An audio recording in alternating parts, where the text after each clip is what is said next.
দুর্ভাগ্যের বিষয়, গত 15 বছরে পশ্চিমবঙ্গ সরকারের কোনো শিক্ষামন্ত্রী এসে কেন্দ্রীয় শিক্ষামন্ত্রীর সঙ্গে কোনো বৈঠকই করেন।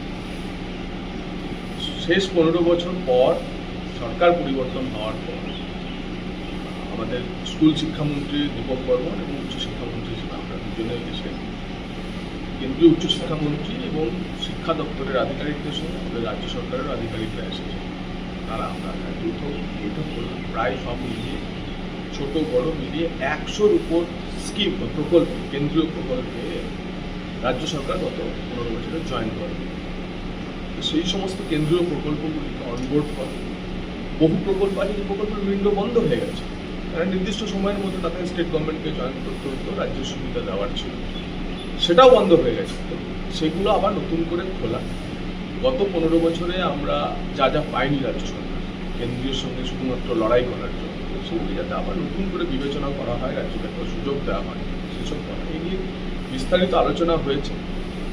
আমরা কালকের বৈঠকে যা বুঝতে পারলাম, শিক্ষা ক্ষেত্রে যে বিভিন্ন ইন্ডিকেটর, ওয়েটেজ, ইন্ডেক্সের উপর দাঁড়িয়ে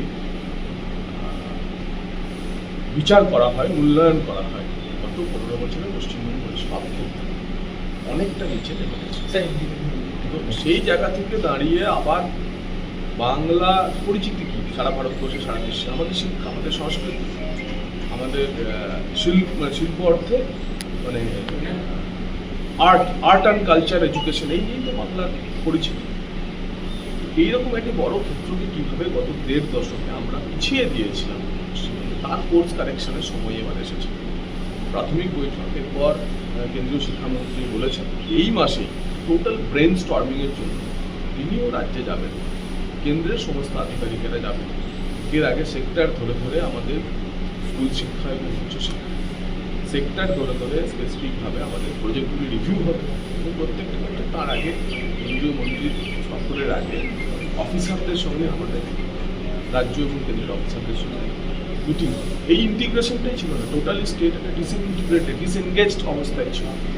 সেই প্রক্রিয়া শুরু হওয়ার পর আমরা আশা করছি আগামী 2-3 বছরের মধ্যে যেভাবে পরিকল্পনা হচ্ছে নতুন সরকারের, তাতে শিক্ষাক্ষেত্রে পশ্চিমবঙ্গ বিশেষ করে উচ্চশিক্ষা ক্ষেত্রে যে স্তরে আছে সেই স্তর থেকে আমরা তুলে ধরতে পারব। জাতীয় শিক্ষানীতির ক্ষেত্রে রাজ্য সরকার ভূমিকা খুবই আশাব্যঞ্জক ছিল না। আগের সরকার, নতুন সরকার, আমরা সবাই 1.5 মাসের সরকার। প্রথম তো হচ্ছে এই সরকারের নীতি লেটার অ্যান্ড স্পিরিট, আমরা জাতীয় শিক্ষানীতি পশ্চিমবঙ্গে চালু করি। তার কারণ নাহলে রাজ্যের ছেলেরা এই এত ছাত্র রাজ্যের শিক্ষা ব্যবস্থার উপর ভরসা না করে বাইরে চলে আসছে।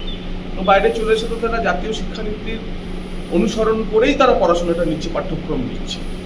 সেটা আমরা ভারতবর্ষ যেভাবে চলছে তাদের তো রাজ্য আলাদাভাবে চলতে পারে না।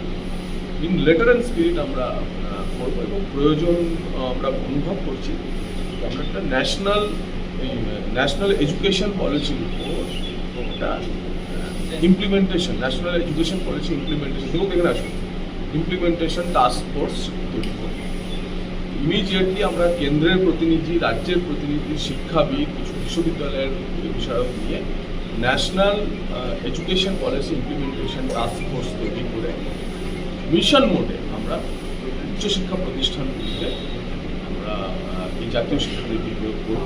স্কুল শিক্ষামন্ত্রীও ছিলেন, মাননীয় কেন্দ্রীয় শিক্ষামন্ত্রী স্কুল শিক্ষা বিষয়ক বিভিন্ন কিছু বিষয় বলেছেন।